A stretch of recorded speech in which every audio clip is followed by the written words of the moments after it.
Hello दोस्तों, मैं देवा और मैं आज ट्वेल्थ क्लास का सॉल्यूशन चैप्टर का जो सबसे मोस्ट कन्फ्यूजिंग टॉपिक होता है उसको एक्सप्लेन करूँगा एकदम नीट और जेई लेवल पे। जो ट्वेल्थ के लिए सफिशिएंट तो होगा ही और नीट और जेई के लिए भी बहुत सफिशिएंट होगा।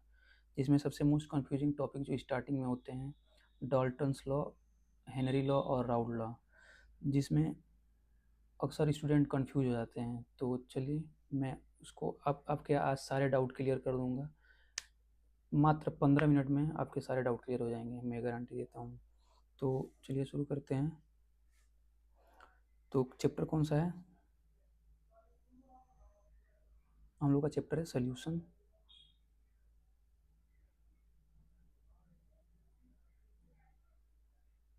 इसमें हमको क्या पढ़ना है?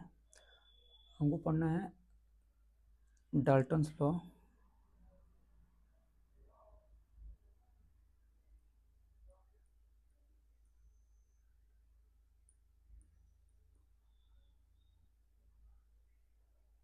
और पढ़ना है हेनरी लॉ,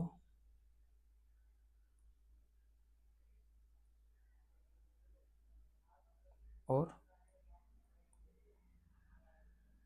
राउट लॉ। इन तीनों लॉ में बहुत ही कन्फ्यूजन होता है क्योंकि ऑलमोस्ट सेम लिखते हैं और सब में पार्शियल प्रेशर का यूज होता है। इसीलिए most of the student confuse जाते हैं क्योंकि कोई उनको अच्छे से एक्सप्लेन करने वाला नहीं मिलता है। तो मैं आज आपको एक्सप्लेन कर रहा हूँ बढ़िया से एकदम। तो पहले ये समझेंगे कि डाल्टन्स लॉ और हेनरी लॉ और राउल लॉ आता क्यों है। जब हम बात करते हैं solubility of gas in liquid, तो वहाँ पे डाल्टन्स लॉ और हेनरी लॉ का यूज होता है। जिसमें सबसे पहले हम डाल्टन्स लॉ पढ़ते हैं। मान लो कि जैसे सबसे पहले मैं आपको डाल्टन्स लॉ एक्सप्लेन करता हूँ।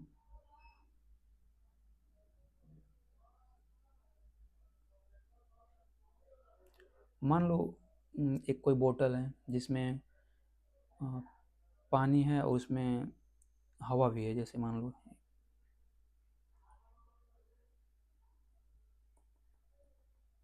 और यहाँ पे ये नीचे हो गया पानी और ये हो गया तुम्हारा गैस मॉलिक्यूल्स, एयर है, जिसमें क्या क्या हो सकता है? Oxygen, nitrogen, CO2।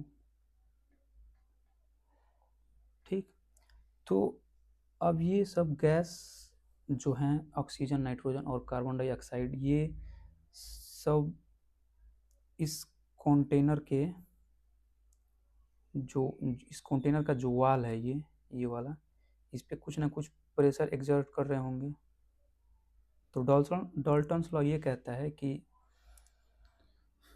जो मिक्सचर ऑफ नॉन रिएक्टिंग, और ये डाल्टन्स लॉ में सबसे ज़्यादा इंपॉर्टेंट बात ये होता है कि जो सारी ये गैसेज होते हैं ये सब नॉन रिएक्टिंग गैस होना चाहिए। Non non reacting gas. ठीक। तो डाल्टन्स लॉ कहता है कि ये सारे गैस मिलके कुछ ना कुछ इस कंटेनर पे प्रेशर लगा रहे होंगे। लेकिन अगर हमको जानना हो कि सिर्फ अकेले O2 कितना प्रेशर लगा रहा है, सिर्फ नाइट्रोजन कितना प्रेशर लगा रहा है, सिर्फ कार्बन डाइऑक्साइड प्रेशर कितना लगा रहा है, तो हम उसको कहेंगे कि मिक्सचर ऑफ गैसेज में किसी एक पर्टिकुलर गैस का इस कंटेनर के वाल पे कितना प्रेशर लग रहा है उसको हम पार्शियल प्रेशर कहते हैं। और जो पार्शियल प्रेशर होता है वो डाल्टन्स लॉ स्टेट करता है कि जो mixture of non reacting gas में किसी गैस का जो पार्शियल प्रेशर होता है वो मोल फ्रैक्शन के प्रोपोर्शनल होता है। तो बताता हूँ, देखिए। जैसे ये हो गया total pressure equals to pressure of oxygen plus pressure of nitrogen plus pressure of CO2। तो अगर हमको टोटल प्रेशर जानना हो तो हमको ये जानना होगा, ये जानना होगा, ये जानना होगा। तो PO2 क्या है? ये है क्या? Partial pressure.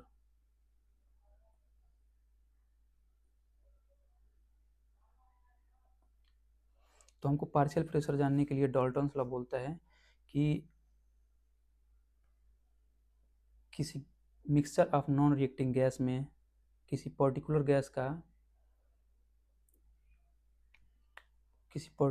Mixture of non reacting gas में किसी पर्टिकुलर गैस द्वारा कितना प्रेशर लगाया जा रहा है। तो अब हम देखेंगे कि डाल्टन्स ने उस पर एक फार्मूला दिए थे, उसमें बोले थे कि जो पार्शियल प्रेशर ऑफ गैस होता है वो मोल फ्रिक्शन के प्रोपोर्शनल होता है। मतलब मान लो अगर हमको ऑक्सीजन का पार्शियल प्रेशर निकालना है तो PO2 इक्वल्स टू ऑक्सीजन का मोल फ्रैक्शन और टोटल प्रेशर। ठीक, तो इसमें ये जो है मोल फ्रैक्शन ऑफ ऑक्सीजन, तो इसमें एक चीज़ कंफ्यूज करते हैं आप लोग कि जो ये मोल फ्रैक्शन होता है ये गैस फेज में होता है। मतलब मैं ये कहना चाह रहा हूँ कि ये जो मोल फ्रैक्शन यहाँ पे हम लिखते हैं वो लिखते हैं कि mole fraction of that particular gas in gaseous phase, जब वो गैस में है। ठीक, लिक्विड फेज में नहीं, जब वो गैस में है, मतलब अभी वो गैस ही है, वो लिक्विड में डिजॉल्व नहीं हुआ है। ठीक, तो हमने क्या क्या देखा? हमने देखा कि डाल्टन्स लॉ क्या होता है? डाल्टन्स लॉ होता है कि mixture of non reacting gas में किसी पर्टिकुलर गैस का जो प्रेशर होता है उसे हम पार्शियल प्रेशर कहते हैं, और पार्शियल प्रेशर मोल फ्रिक्शन के प्रोपोर्शनल होता है। ठीक, और जो मिक्सचर ऑफ गैस में टोटल प्रेशर होता है वो सभी पर्टिकुलर प्रेशर को ऐड करके मिल जाता है। तो ये तो हो गया डाल्टन्स लॉ। ठीक, अब ये जो पार्शियल प्रेशर कैलकुलेट किया है इसी का यूज होता है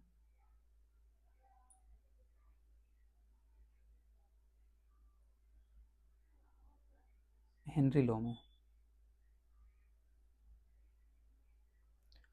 अब हम देखेंगे कि हेनरी लॉ क्या बताता है। ठीक, तो हेनरी लॉ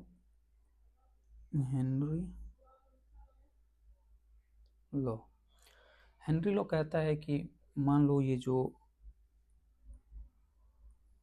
हमने कंटेनर लिया था इसमें लिक्विड था ये, और यहाँ पे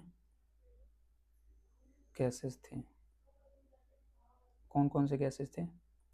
ऑक्सीजन, नाइट्रोजन और कार्बन डाइऑक्साइड। तो लेट्स हम एज्यूम करें कि मान लो ऑक्सीजन का हमने प्रेशर बढ़ाया। तो जब हम ऑक्सीजन का प्रेशर बढ़ाएंगे तो वो उसके कुछ ना कुछ मॉलिक्यूल्स इसमें डिजॉल्व होंगे, लिक्विड में डिजॉल्व होंगे। तो हेनरी लॉ यही बताता है कि उस पार्शियल प्रेशर पे कितना amount of gas dissolve in liquid. ठीक, समझ में आया? हेनरी लॉ क्या बताता है कि उस पर्टिकुलर पार्शियल प्रेशर पे वो पर्टिकुलर गैस उस लिक्विड में कितना अमाउंट तक डिजॉल्व होगा। मान लो यहाँ पे अगर ऑक्सीजन के 100 मॉलिक्यूल्स होंगे तो 100 के तो डिजॉल्व नहीं होंगे टोटल, और जो वो 100 मॉलिक्यूल्स होंगे ऑक्सीजन के उसका कोई ना कोई पार्शियल प्रेशर भी होगा। तो हेनरी लॉ यही बताता है कि पार्शियल प्रेशर पे कितने कितना अमाउंट या कितना मॉलिक्यूल्स इस लिक्विड में डिजॉल्व होंगे। कोई भी गैस हो सकता है, वो ऑक्सीजन, नाइट्रोजन या कार्बन डाइऑक्साइड, कोई भी गैस हो सकता है। जैसे कार्बन डाइऑक्साइड का यूज़ हम लोग सोडा में या कोल्ड ड्रिंक्स में डिजॉल्व करने में करते हैं, वहीं पे हेनरी लॉ का यूज होता है। तो हेनरी लॉ ये होता है कि पार्शियल प्रेशर ऑफ गैस, मान लो कोई भी गैस जैसे ऑक्सीजन ले लेते हैं, is proportional to solubility of that gas, या solubility of gas is proportional to partial pressure of that gas. oh sorry यहाँ पे O2 लिखना है।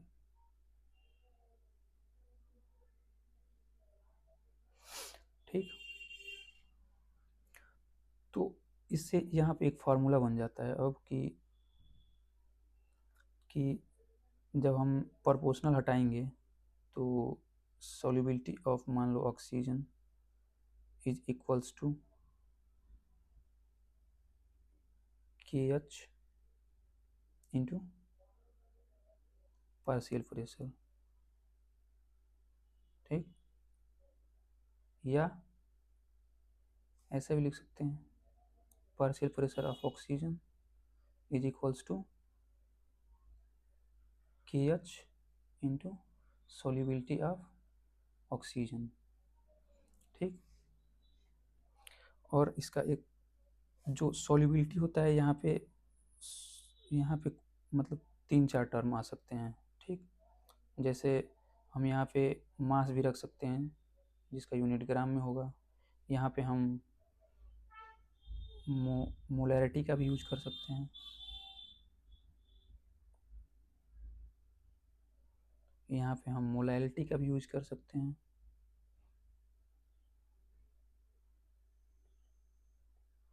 यहाँ पे हम मोल फ्रैक्शन का भी यूज कर सकते हैं। ठीक, तो अब हम देखेंगे कि जब हम मोल फ्रैक्शन का यूज करेंगे तो फार्मूला क्या होगा, क्योंकि अक्सर लोग यहीं पे कंफ्यूज होते हैं, अक्सर स्टूडेंट यहीं पे कंफ्यूज होते हैं कि जब हम मोल फ्रैक्शन का यूज करते हैं तो फार्मूला एकदम ऑलमोस्ट डाल्टन लॉ के सिमिलर होता है। जैसे मान लो मैं लिखूँ यहाँ पे PO2 is equals to KH into mole fraction of oxygen. ठीक, तो यहाँ पे एक चीज़ ध्यान देने लायक है कि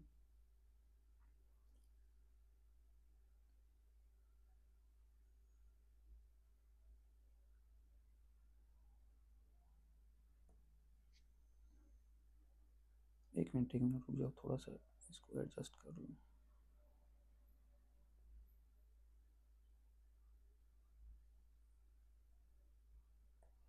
हाँ, तो जो जो यहाँ पे KH तो आप लोग जानते ही हैं, KH मतलब हेनरी कांस्टेंट। ठीक, KH हेनरी कांस्टेंट होता है। KH क्या होता है? Henry constant. ठीक, ये हेनरी कांस्टेंट है। अभी इसको भी एक्सप्लेन करता हूँ मैं, लेकिन पहले सबसे पहले जो मेन डिफरेंस है डाल्टन्स लॉ और हेनरी लॉ में, मैं पहले वो बताने का कोशिश करता हूँ आप लोगों को। तो अब ये मोल फ्रैक्शन के टर्म में आ तो गया ये फार्मूला। ठीक, तो यहाँ पे ये तो पार्शियल प्रेशर ही है।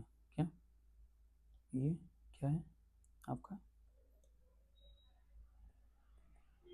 पार्शियल प्रेशर,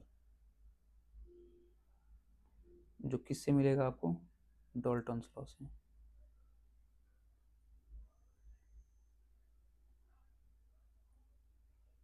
पार्शियल प्रेशर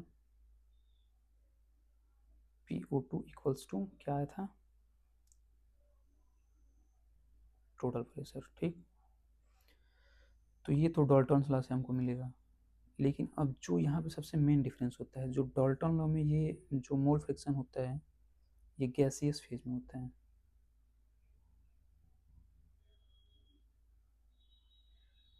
लेकिन जो मतलब ये अनडिजॉल्व है, अनडिजॉल्व। लेकिन जो यहाँ पे राउल्ट्स लॉ में, कहाँ पे? राउल्ट्स लॉ में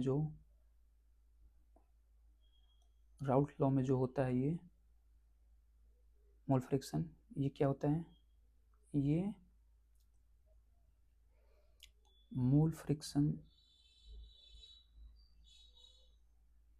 ऑफ O2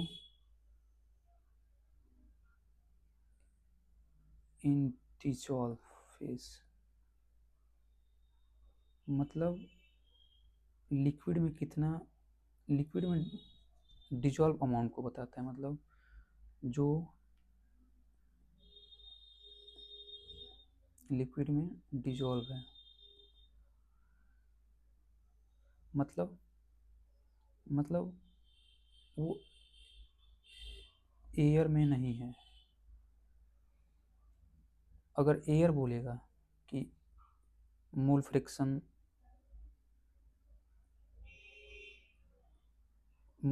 इन एयर, तो वहाँ पे हम डाल्टन्स लॉ का यूज करेंगे। लेकिन मोल फ्रिक्शन इन लिक्विड, तो कहाँ पे हम क्या यूज करेंगे, हम राउल्स क्या बोलते हैं, हेनरी लॉ यूज करेंगे। ठीक, तो अब ये तो हो गया आपका हेनरी लॉ का मेन डिफरेंस कि डाल्टन्स लॉ में जो होता है ये गैसियस फेज में होता है, जो कि अनडिजॉल्व होता है। जब मोल फ्रिक्शन इन एयर बोलेगा तो हम डाल्टन लॉ का यूज करेंगे। और जब मोल friction of O2 in dissolve या मोल फ्रिक्शन ऑफ O2 या फिर कोई भी गैस हो सकता है, मैं O2 एक एग्जांपल के लिए लिया हूँ, तो वो लिक्विड में हम करेंगे। ठीक, तो आइए एक क्वेश्चन देखते हैं फिर, ताकि आपका सारे डाउट्स क्लियर हो जाए। जैसे बोल रहा है कि the Henry constant for solubility of nitrogen in water at 298 is 10 to the power 5 atm। क्या दिया है, हेनरी कांस्टेंट दिया है 10 to the power 5 atm। The mole friction of nitrogen in air is 0.8। ठीक, the number of mole of N2 from air dissolve in 10 mole water, ठीक, eight 5 atm। तो हमको क्या क्या दिया है। सबसे पहले एक बात मैं आप लोगों को समझाना चाहूँगा कि एक मिनट थोड़ा जगह बनाने दीजिए।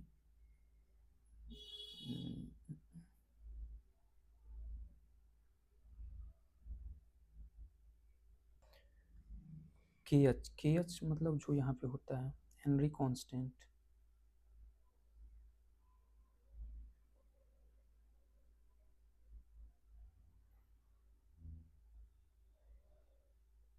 ये इसी के हिसाब से हम हेनरी कांस्टेंट का फार्मूला यूज करते हैं। मतलब इसका जो क्वेश्चन में जो भी इसका यूनिट दिया रहेगा उसके हिसाब से हम इस फार्मूले को यूज करते हैं। तो आइए बताता हूँ मैं कि अगर मान लो फार्मूला ये रहे,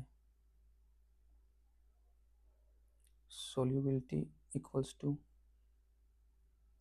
KHPA, तो क्या हो जाएगा, KH का यूनिट सॉल्युबिलिटी, यहाँ पे हम मोल मान रहे हैं, मोलैरिटी मान रहे हैं। ठीक, तो ये हो जाएगा मोल लीटर इनवर्स, और अगर हम एटीएम लें तो एटीएम इनवर्स। ठीक, अगर हम मान लो, अगर इसी को हम उल्टा भी कर सकते हैं, जैसे मान लो pressure is equals to KH into solubility. ठीक, तो अब यहाँ पे KH का क्या हो जाएगा यूनिट, एटीएम मोल इनवर्स या एटीएम मोल इनवर्स लीटर। ठीक, और अगर हम मोल फ्रैक्शन के टर्म में लें तो जैसे मोल फ्रैक्शन मान लो ए का is equals to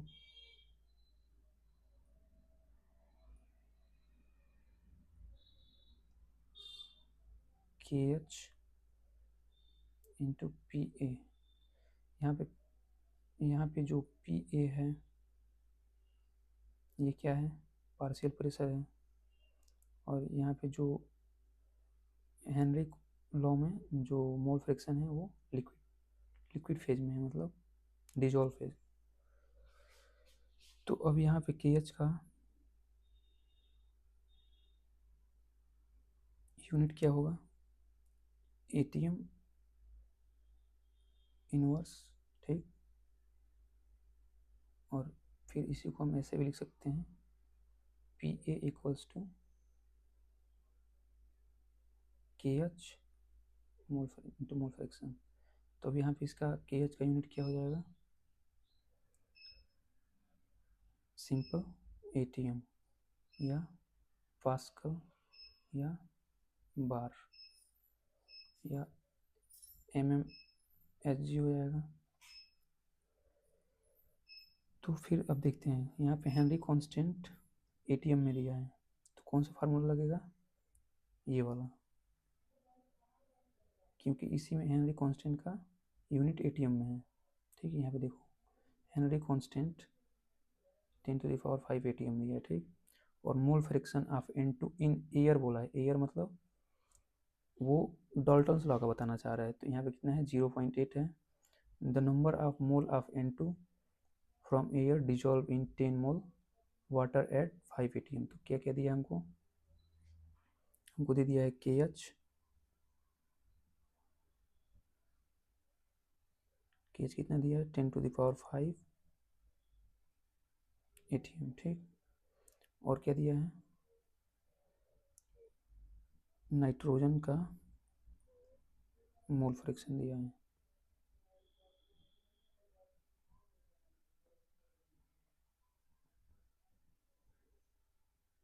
zero point eight, किस में, एयर में।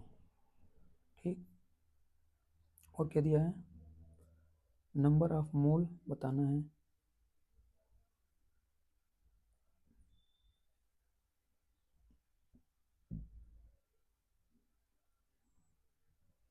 और number of mole of water दे दिया है कितना, 10। ठीक, डिजॉल्व इन 10 मोल वाटर और पी टोटल क्या दे दिया है, 5 ATM।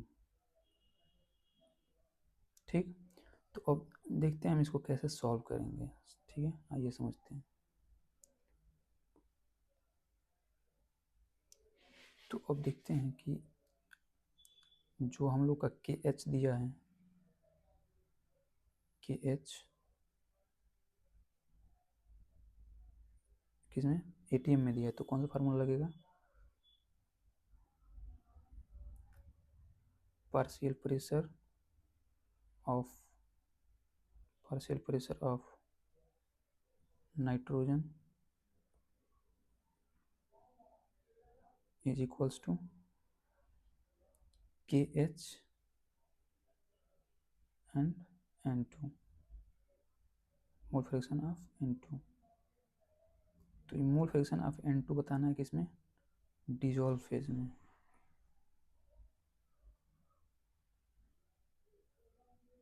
डिजॉल्व फेज में रहता है ये। ठीक, तो हमको अभी पार्शियल प्रेशर नहीं पता है, तो क्या हम डाल्टन्स लॉ यूज करेंगे। ठीक, डाल्टन्स लॉ कैसे यूज करेंगे, एयर में दे दिया है, नाइट्रोजन का मोल फ्रैक्शन एयर में दे दिया है, तो अभी डाल्टन्स लॉ से